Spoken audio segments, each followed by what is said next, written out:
Topik selanjutnya yang dibahas adalah tentang muskuloskeletal. Masalah yang dibahas adalah tentang osteomielitis. Osteomielitis artinya infeksi pada tulang dan jaringan lunak.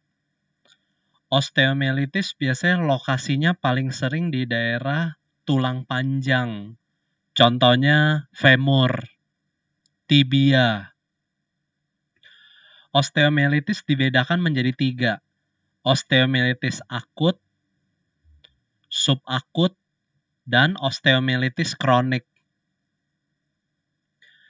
Osteomielitis akut biasanya masih ada tanda-tanda inflamasi. Misalkan tungkainya merah, nyeri, bengkak, riwayat trauma. Diperiksa ronsen, gambaran khasnya adalah soft tissue swelling, pembengkakan. Swelling artinya pembengkakan. Osteomielitis subakut masih ada tanda inflamasi, tetapi osteomielitis subakut diperiksa ronsen, gambarannya abses Brody. Abses Brody bentuknya seperti gambar di sebelah kiri. Ada kavitas di tulang. Ini yang disebut abses Brody. Khas untuk osteomielitis subakut. Osteomielitis kronik biasanya tidak ada tanda-tanda inflamasi. Osteomielitis kronik keluhannya keluar pus, nanah. Bisa disertai ulkus. Osteomielitis kronik diperiksa ronsen, gambaran khasnya sequestrum dan involucrum. Sequestrum adalah tulang yang sudah mati nekrosis. Involucrum adalah tulang-tulang yang baru masih hidup. Sequestrum gambarannya seperti ini, warnanya hitam. Perhatikan gambar yang sebelah kanan, sequestrum, bentuknya tidak beraturan, warnanya kehitaman. Karena berisi tulang nekrosis. Involucrum, warnanya putih, karena berisi tulang-tulang baru. Itulah gambaran khas dari osteomielitis kronik. Berdasarkan penyebabnya, osteomielitis kronik dibedakan menjadi 2, spesifik dan non-spesifik. Osteomielitis kronik spesifik artinya kuman penyebabnya spesifik. Contohnya karena TB. Osteomielitis kronik non-spesifik, penyebab kumannya belum diketahui. Biasanya diduga karena Staphylococcus. Contoh soal, seorang anak sebelumnya jatuh, ada luka, nyeri di daerah tungkai kanan, ditemukan edem, pemeriksaan radiologi didapatkan abses Brody. Ini kata kuncinya sangat khas.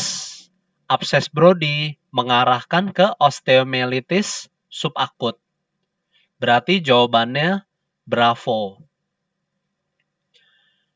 Osteomielitis akut, gambaran ronsennya soft tissue swelling.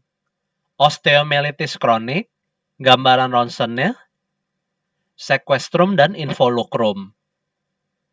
Spesifik, kuman penyebabnya biasanya karena TB, non-spesifik biasanya karena Staphylococcus atau belum diketahui. Artritis septik biasanya lokasinya di sendi. Sendinya merah, nyeri. Di aspirasi cairan sendi akan ditemukan banyak terdapat sel-sel neutrofil lebih dari 100.000. Leukosit lebih dari 100.000. Itulah ciri-ciri artritis septik. Sedangkan osteomyelitis biasanya di daerah tulang panjang.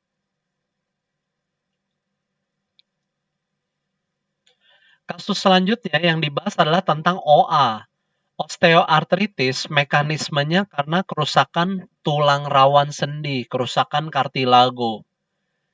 Ciri-ciri gejalanya biasanya nyeri saat beraktivitas, ada krepitasi, berderik, bisa disertai kaku pagi hari, tapi biasanya di bawah 1 jam.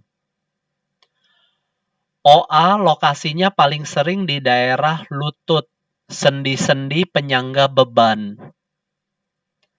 Kadang-kadang OA bisa dijumpai di daerah tangan, jari tangan. Ini disebut OA manus. OA manus biasanya dijumpai nodul Bouchard dan nodul Heberden. Kalau curiga osteoartritis, pemeriksaan penunjangnya adalah ronsen. Gambaran ronsen OA digunakan untuk membedakan stadium OA. Stadium 1 biasanya osteofit masih meragukan. Stadium 2 biasanya osteofitnya jelas.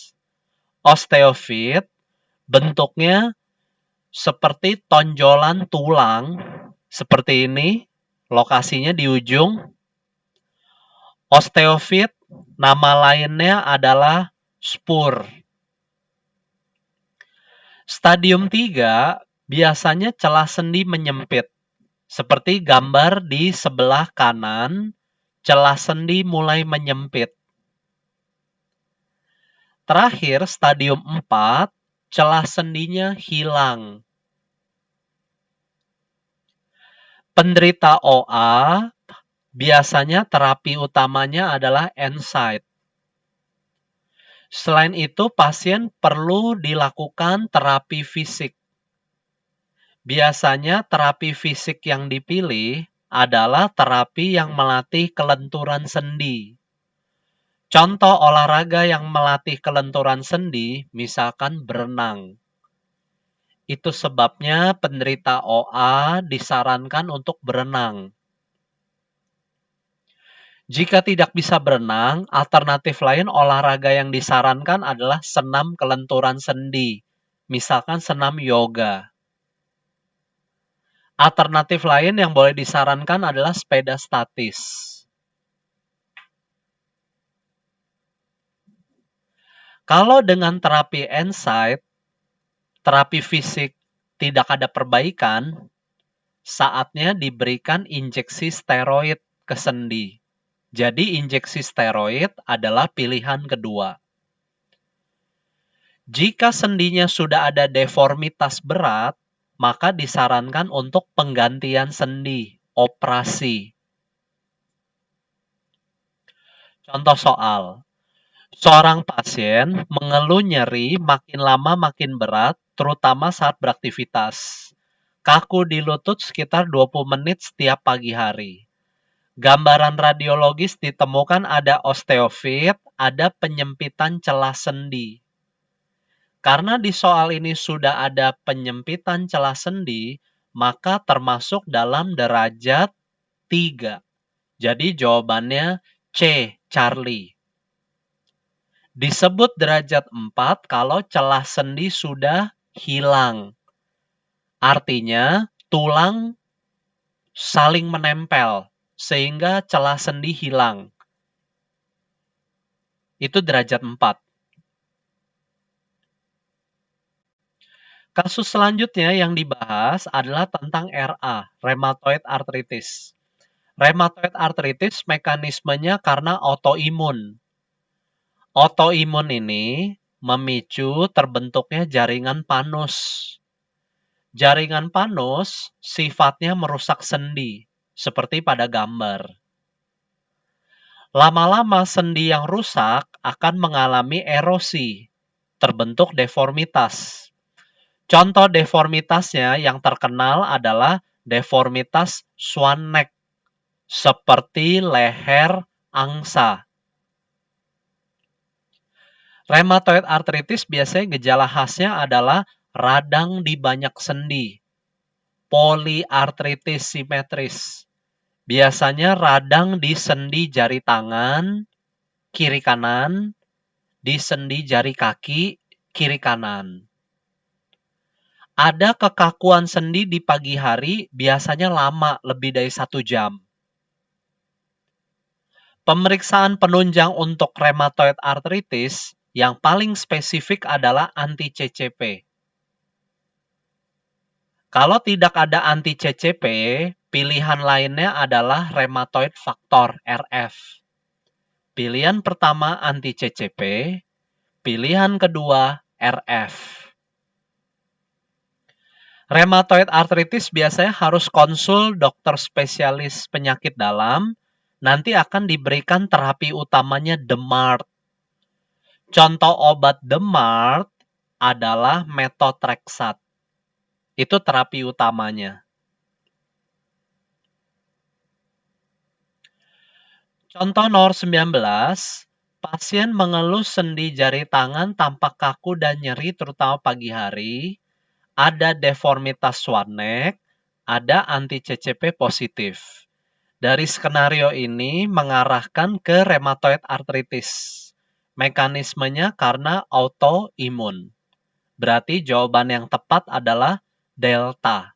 Autoimun memicu panus. Option A adalah mekanisme dari OA.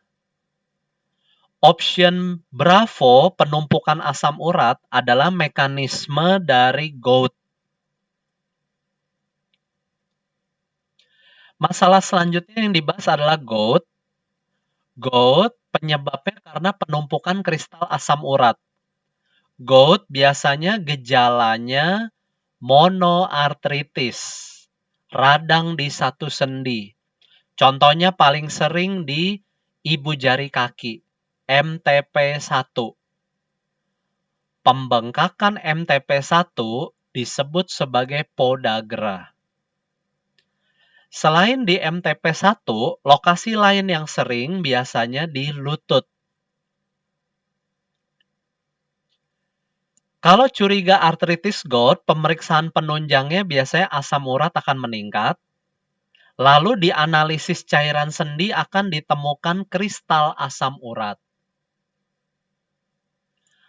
Artritis gout biasanya penyebabnya karena pola makan. Makan makanan yang tinggi purin, misalkan jeroan. Gout juga bisa disebabkan karena obat-obat hipertensi. Contoh obat hipertensi misalkan HCT, hidroklorotiazid. HCT sering meningkatkan asam urat. Tata laksana untuk gout biasanya berikan anti nyeri. Anti nyeri pilihan utamanya adalah colchicine. Kalau tidak ada colchicine, pilihan keduanya adalah NSAID. Biasanya, colchicine diberikan kurang lebih selama 7 hari. Setelah nyerinya hilang, turunkan asam uratnya dengan obat-obatan, contohnya allopurinol. Allopurinol tidak boleh diberikan saat nyeri akut, kecuali pasien sudah terbiasa minum allopurinol. Misal, pasien sudah terbiasa minum allopurinol selama 1 minggu terakhir. Kemudian pasien hilaf, banyak makan makanan jeroan. Tiba-tiba goutnya kambuh. Untuk kasus seperti ini, allopurinolnya boleh diteruskan. Tinggal tambahkan colchicine. Colchicine diberikan hingga nyerinya hilang. Sementara allopurinolnya teruskan. Kalau pasien baru pertama kali menderita gout, maka yang diberikan adalah colchicine saja. Allopurinolnya tidak perlu. Allopurinolnya diberikan nanti setelah nyerinya hilang. Gout kalau tidak diobati, komplikasinya bisa menyebabkan batu ginjal, batu asam urat. Selain diberikan terapi, biasanya pasien gout harus diedukasi menghindari makanan-makanan yang banyak mengandung asam urat, contohnya jeroan. Jika pasien menggunakan HCT, gantilah HCT-nya ke obat lain, misalkan ACE inhibitor. Contoh kasus, seorang pasien mengeluh nyeri pada ibu jari kaki kiri, mendadak setelah mengkonsumsi seafood. Pasien selama ini rutin mengkonsumsi allopurinol. Pasien juga mengkonsumsi HCT, hidroklorotiazid. Status lokalis MTP1 sinistra edem. Kasus ini mengarahkan ke gout, di mana pasiennya sudah mengkonsumsi allopurinol. Maka tata laksana yang tepat adalah teruskan allopurinolnya, berikan colchicine, ganti HCT-nya. Kalau dibaca pilihan jawaban option A sampai E, maka jawaban yang paling tepat adalah option C, Charlie. Berikan colchicine, allopurinol lanjutkan, HCT-nya ganti dengan obat lain. Contohnya ACE inhibitor, ARB.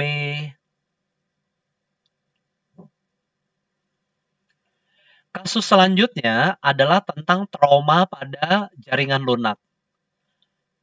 Jaringan lunak yang sering mengalami trauma adalah daerah lutut. Di lutut ada beberapa jaringan, contohnya ACL, anterior cruciatum ligament. Di sebelah belakang ada PCL, posterior cruciatum ligament.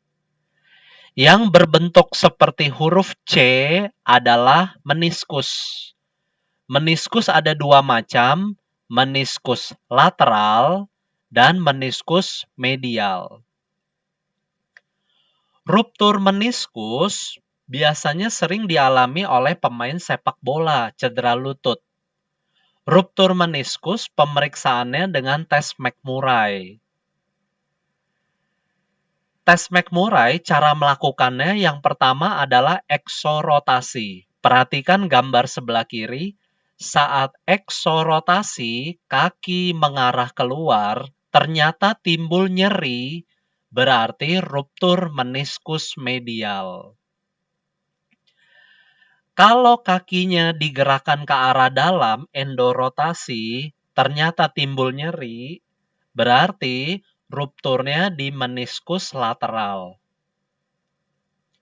Ruptur meniskus gejalanya tidak khas, biasanya gejalanya nyeri lutut, riwayat trauma. Pemeriksaannya dengan McMurray. Kalau ditanya pemeriksaan penunjangnya, periksa MRI. Sampai sini cukup jelas, gampang diingatnya. Eksorotasi, medial. Endorotasi, lateral. Kalau rupturnya pada ACL, anterior cruciatum ligament, pemeriksaan fisiknya ada dua, tes Lachman. Yang kedua adalah tes anterior drawer. Tes Lachman ditunjukkan oleh gambar sebelah atas, tes anterior drawer, gambar sebelah bawah. Dua pemeriksaan ini untuk mendiagnosis ruptur ACL. Ruptur PCL, posterior cruciatum ligament, pemeriksaannya posterior drawer test. Pemeriksaannya seperti gambar yang sebelah kanan, didorong ke belakang. Akan timbul nyeri. Pertolongan awal untuk ruptur ACL maupun PCL adalah RICE, singkatan dari rest, istirahat, I, ice, kompres S, C, compression, bebat tekan dengan elastik verban, E, elevation, elevasi. Contoh soal, seorang pemain sepak bola mengeluh lututnya bengkak setelah cedera.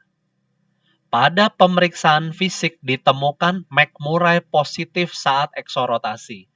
Ini soalnya cukup jelas.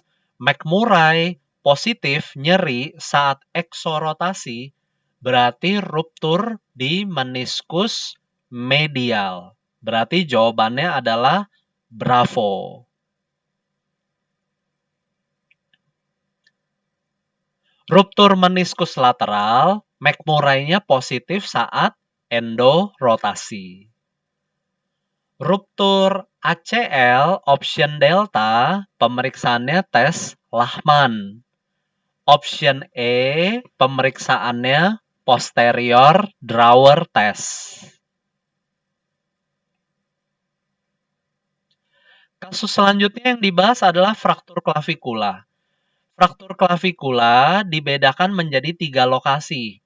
Sepertiga proksimal, medial, sepertiga tengah, nama lainnya media, tidak pakai L, sepertiga lateral, nama lainnya distal. Perhatikan gambar sebelah kiri, ini yang disebut sepertiga proksimal. Selanjutnya, sepertiga tengah, nama lainnya media, tidak pakai L. Lalu yang paling ujung adalah sepertiga lateral, distal. Contoh pada gambar ini, frakturnya adalah di sepertiga tengah, media. Ingat jangan sampai salah pilih. Medial pakai huruf L dengan media berbeda. Fraktur klavikula dibedakan jadi 2, stabil dan tidak stabil. Stabil, biasanya tata laksananya pasang amsling selama 1 bulan. Seperti gambar di sebelah kanan. Kalau tidak ada amsling, pilihan keduanya adalah figure of 8. Figure of 8 bentuknya seperti angka 8. Kalian mungkin pernah belajar memasang figure of 8 dengan menggunakan mitela. Kalau fraktur klavikulanya tidak stabil, tata laksananya pasang orif. Bagaimana cara membedakan fraktur klavikula yang stabil dan tidak stabil? Tips mudahnya, ingat ciri-ciri tidak stabil. Fraktur klavikula yang tidak stabil, cirinya ada 2. Yang pertama, lokasinya di sepertiga lateral, sepertiga ujung. Ciri yang kedua, klavikula yang patah membentuk angulasi, membentuk sudut. Perhatikan gambar di slide sebelumnya. Pada gambar di slide sebelah bawah, tulang klavikulanya membentuk angulasi. Tumpang tindih membentuk sudut. Berarti ini fraktur klavikula yang tidak stabil. Segera pasang orif. Gambar yang sebelah atas, fraktur di daerah sepertiga tengah. Tetapi frakturnya ini tidak menimbulkan angulasi, tidak menimbulkan tumpang tindih. Maka fraktur seperti ini bisa dipasang amsling pilihan utamanya. Tapi ingat, jika frakturnya di daerah sepertiga lateral klavikula, apapun jenisnya, fraktur sepertiga lateral klavikula harus dilakukan orif. Karena fraktur di sepertiga lateral, vaskularisasinya sedikit. Susah sembuh dengan amsling. Fraktur klavikula kalau tidak ditata laksana dengan baik akan menimbulkan komplikasi.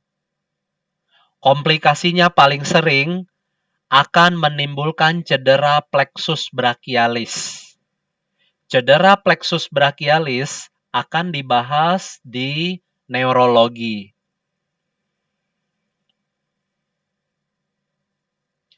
Contoh soal, seorang pasien mengalami kecelakaan setelah di ronsen ditemukan fraktur berbentuk hairline. Hairline artinya berbentuk garis. Lokasinya di sepertiga lateral klavikula. Ini termasuk fraktur klavikula yang tidak stabil. Kalian masih ingat ciri-ciri yang tidak stabil? Betul, ciri yang pertama di sepertiga lateral. Ciri yang kedua, frakturnya membentuk angulasi, tumpang tindih. Karena di soal ini frakturnya tidak stabil, maka tata laksana yang tepat adalah ORIF. Jawabannya C, Charlie. Kalau soalnya diganti, fraktur hairline-nya di sepertiga proksimal, termasuk fraktur stabil, boleh pasang arm sling. Kasus selanjutnya adalah fraktur antebrakii. Ada 4 jenis yang terkenal, fraktur Montegia, fraktur Galeazzi, fraktur Smith, fraktur Koles. Tips membedakan fraktur Montegia dengan Galeazzi, jembatan keledainya adalah MUGR. Mungkin kalian penggemar MU, Manchester United. MUGR singkatan dari M, Montegia, U, ulnaris, G, Galeazzi, R, radius. Jadi Montegia frakturnya di daerah ulna disertai dislokasi siku.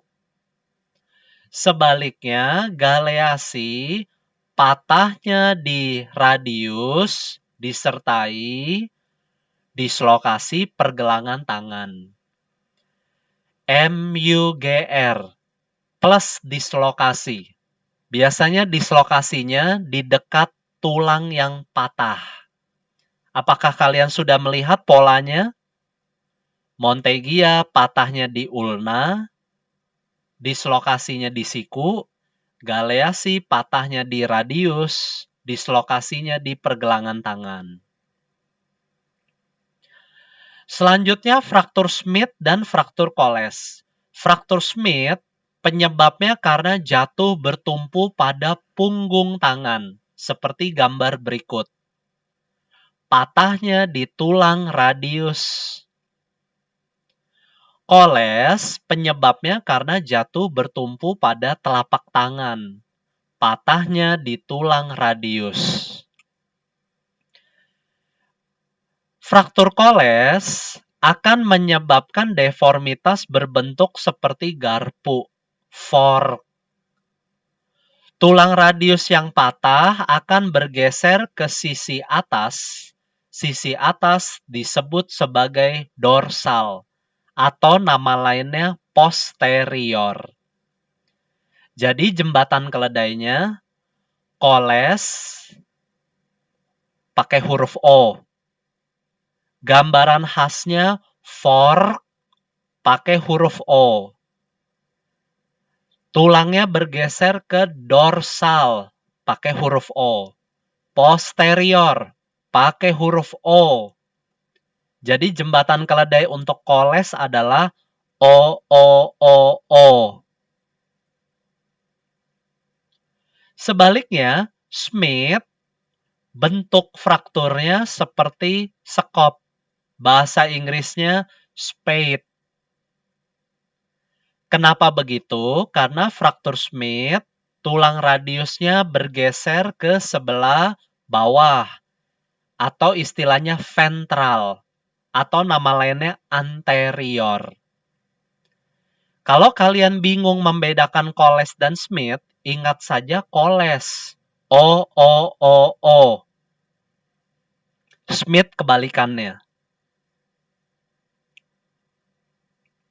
Contoh soal, Seorang pasien jatuh saat menyapu halaman. Pada gambaran ronsen ditemukan fraktur di sepertiga ulna disertai dislokasi. Soal ini ingin mengecoh, menahan badan, tapi gambaran radiologinya fraktur di sepertiga ulna disertai dislokasi. MUGR. MU. Frakturnya di ulna berarti fraktur Montegia. Berarti jawabannya bravo. Cukup mudah ya sampai sini. Kasus selanjutnya yang dibahas adalah tentang dislokasi. Dislokasi paling sering terjadi di daerah bahu, nama lainnya dislokasi glenohumeral. Dislokasi juga bisa terjadi di daerah panggul, dislokasi hip. Perhatikan gambar sebelah kiri, dislokasi bahu dibedakan jadi dua, dislokasi bahu anterior dan dislokasi bahu posterior. Dislokasi bahu anterior biasanya posisi tangannya abduksi. Dislokasi bahu posterior posisi tangannya ADD, adduksi. Perhatikan gambarnya. Dislokasi anterior posisi tangannya menjauhi, abduksi. Kalau posterior mendekati, adduksi. Bagi yang sudah frustasi, gunakan jembatan keledai.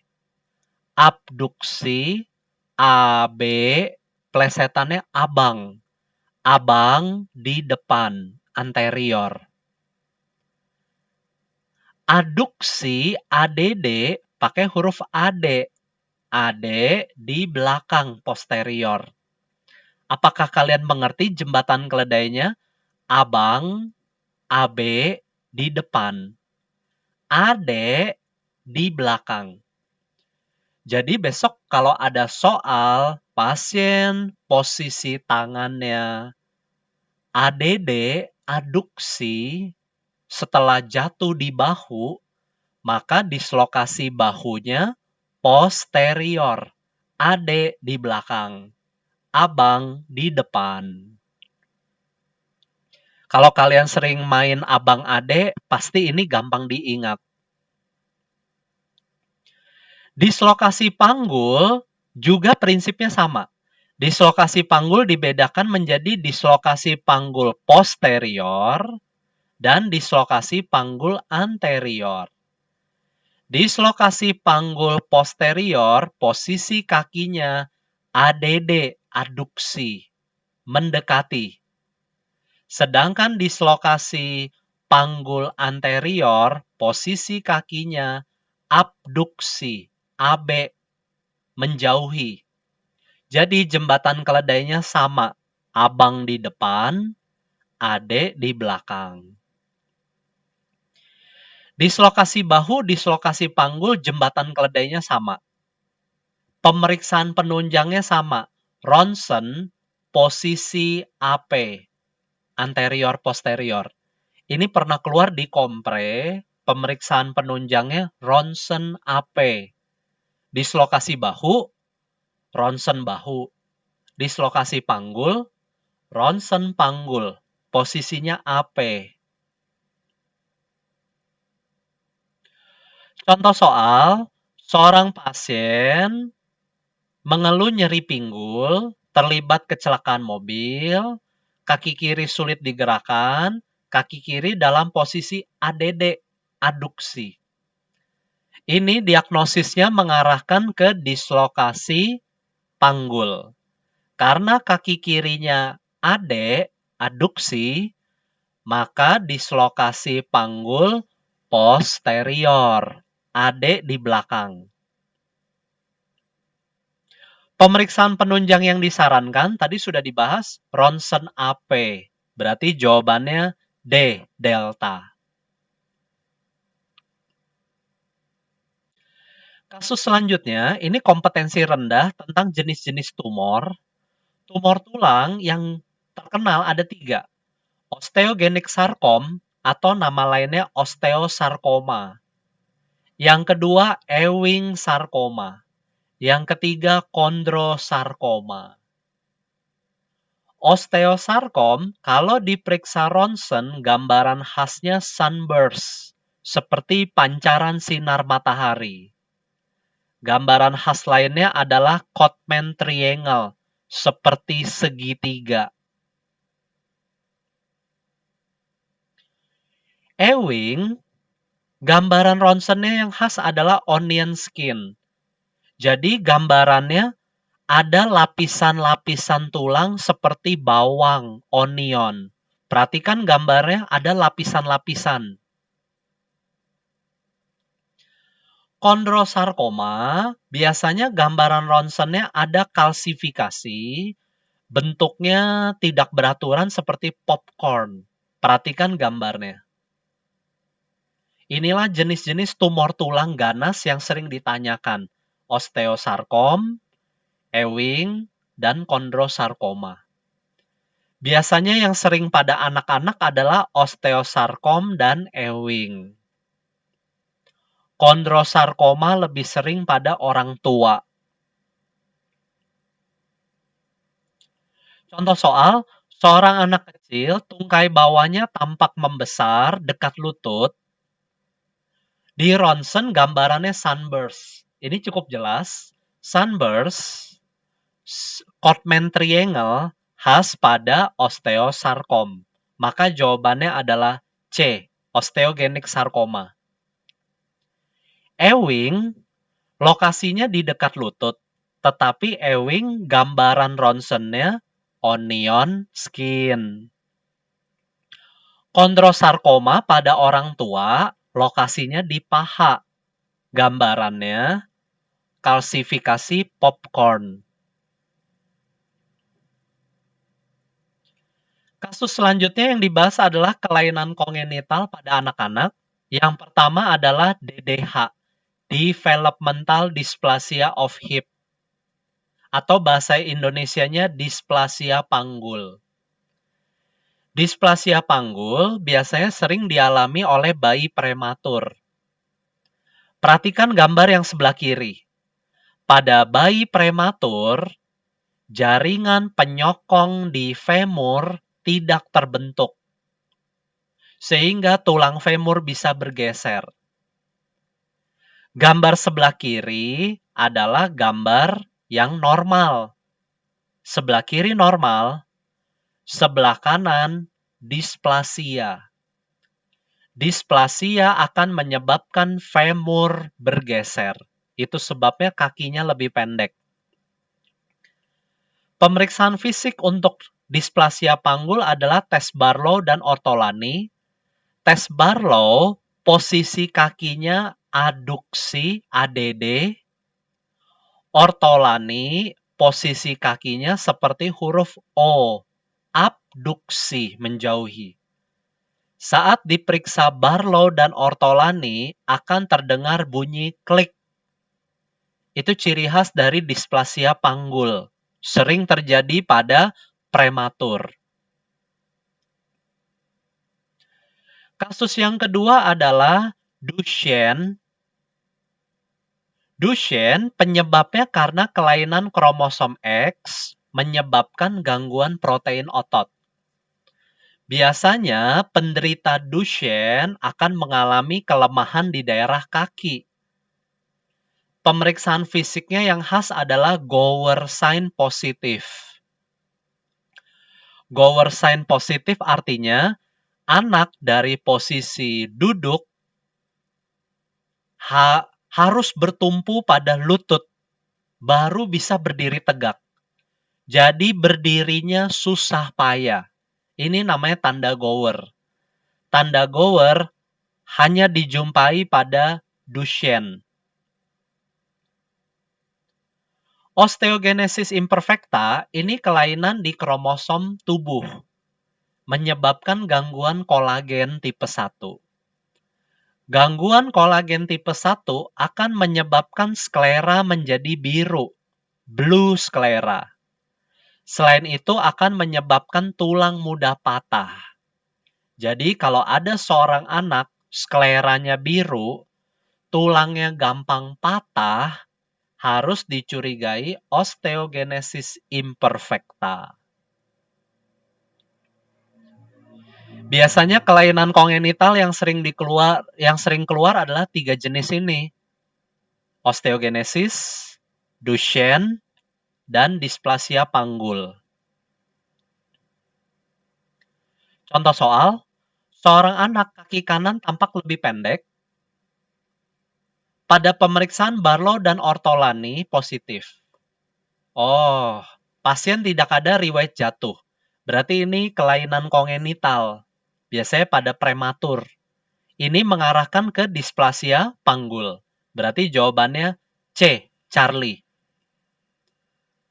Option A, defek kolagen menyebabkan osteogenesis imperfecta. Option Bravo, kelainan kromosom X menyebabkan Duchenne. Infeksi virus menyebabkan polio. Pasti kalian pernah dengar polio, kakinya lumpuh, atrofi. Biasanya atrofinya di satu sisi, asimetris. Kasus selanjutnya yang dibahas adalah kegawat daruratan bedah, namanya sindrom kompartemen. Sindrom kompartemen biasanya pemicunya karena trauma, fraktur, pemasangan gips terlalu ketat. Sindrom kompartemen biasanya gejala khasnya adalah 5P. Pain, parestesi, pulseless, pallor, paralysis. Dari 5P ini, biasanya yang pertama kali muncul adalah pain, nyeri. Biasanya nyeri hebat. Nyeri muncul bila ekstremitasnya diregangkan. Setelah pain muncul, lama-lama akan muncul kesemutan, parestesi. Kalau ada pasien riwayat fraktur, mengeluh nyeri hebat, mengeluh kesemutan, harus dicurigai kompartemen. Sindrom kompartemen biasanya tata laksananya adalah fasiotomi sito. Harus dilakukan sebelum 6 jam. Kalau lewat di atas 6 jam, akan terjadi nekrosis jaringan. Fasiotomi gambarnya seperti ini, dibuka jaringannya untuk membebaskan tekanan. 27 kasusnya cukup jelas, nyeri paha kiri, sebelumnya kecelakaan, ekstremitasnya mulai dingin dan pucat. Kalau ada nyeri hebat, pucat, parestesi, riwayat trauma, harus dicurigai kompartemen. Maka tata laksana yang segera harus dilakukan adalah fasiotomi. Maka jawabannya adalah delta. Kasus selanjutnya yang dibahas adalah tenosinovitis. Ini pernah keluar di komprebet selalu. Tenosinovitis artinya radang pada tendon.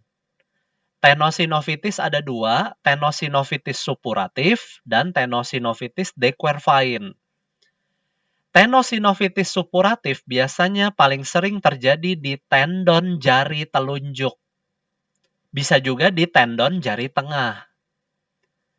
Penyebabnya biasanya karena trauma, misalkan tertusuk paku, tertusuk duri.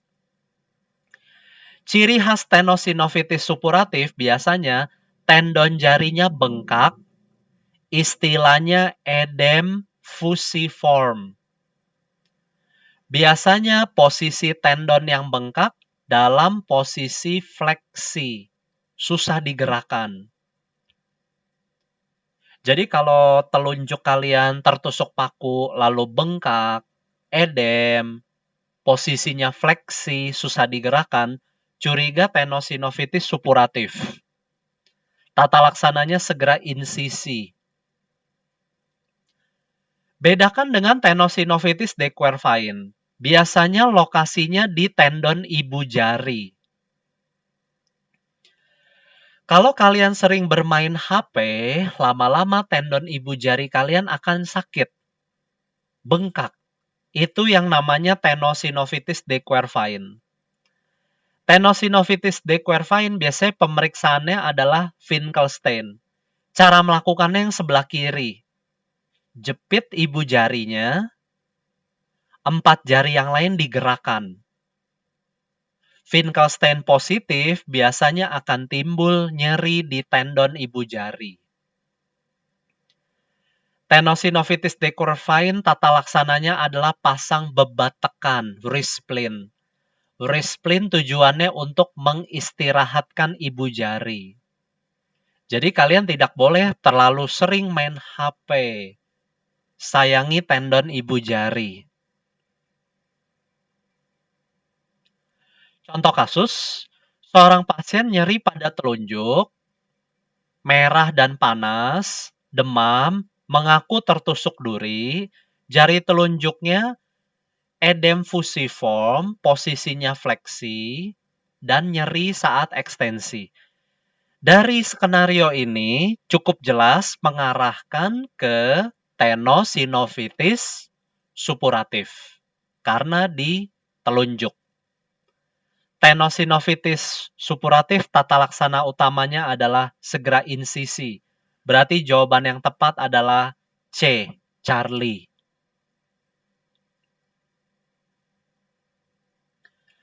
Kasus selanjutnya yang dibahas adalah tarsal tunnel syndrome. Tarsal tunnel syndrome, nama lainnya adalah neuralgia tibialis posterior. Sesuai namanya, penyebabnya karena jepitan nervus tibialis posterior. Di manakah lokasi nervus tibialis posterior? Lokasinya terletak di kaki sebelah belakang. Bisa kalian lihat, nervus tibialis posterior berfungsi untuk plantar fleksi. Fleksi ke arah telapak kaki. Jadi, jepitan nervus tibialis posterior akan menyebabkan tarsal tunnel. Gejalanya, pasien tidak bisa plantar fleksi, tidak bisa menggerakkan jari-jari ke arah telapak kaki. Biasanya disertai kesemutan di daerah telapak kaki, menjalar sampai ke pergelangan kaki. Itu ciri khasnya ada 2. Kesemutan di telapak kaki, menjalar sampai ke pergelangan kaki, dan tidak bisa plantar fleksi. Pemeriksaan fisik untuk tarsal tunnel syndrome adalah testinal. Testinalnya akan positif. Cara melakukan testinal adalah ketuk di daerah posterior malleolus di sebelah belakang mata kaki. Jika diketuk berkali-kali, timbul kesemutan di telapak kaki, artinya tinal positif. Kalau ditanya pemeriksaan penunjangnya, pemeriksaan penunjang untuk tarsal tunnel adalah MRI. Contoh soal nomor 29, nyeri di telapak kaki seperti terbakar. Pada pemeriksaan fisik, nyeri di telapak kaki, tinalnya positif, ini mengarahkan ke tarsal tunnel. Tarsal tunnel syndrome penyebabnya karena jepitan nervus tibialis posterior. Berarti jawaban yang tepat adalah B, bravo.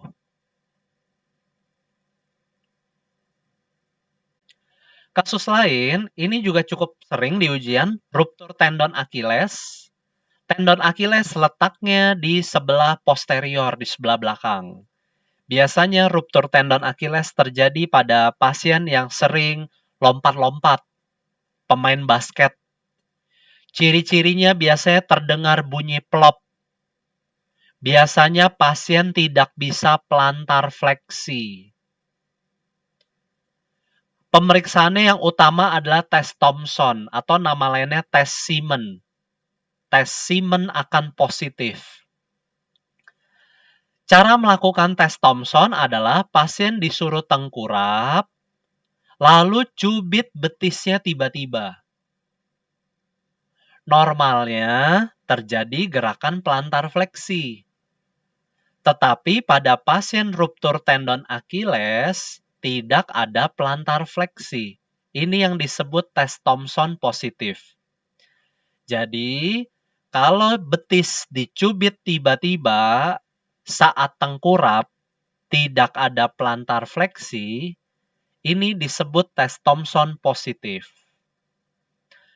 Ruptur tendon Achilles, pemeriksaan penunjangnya MRI yang paling baik. Apa bedanya ruptur tendon Achilles dengan tarsal tunnel?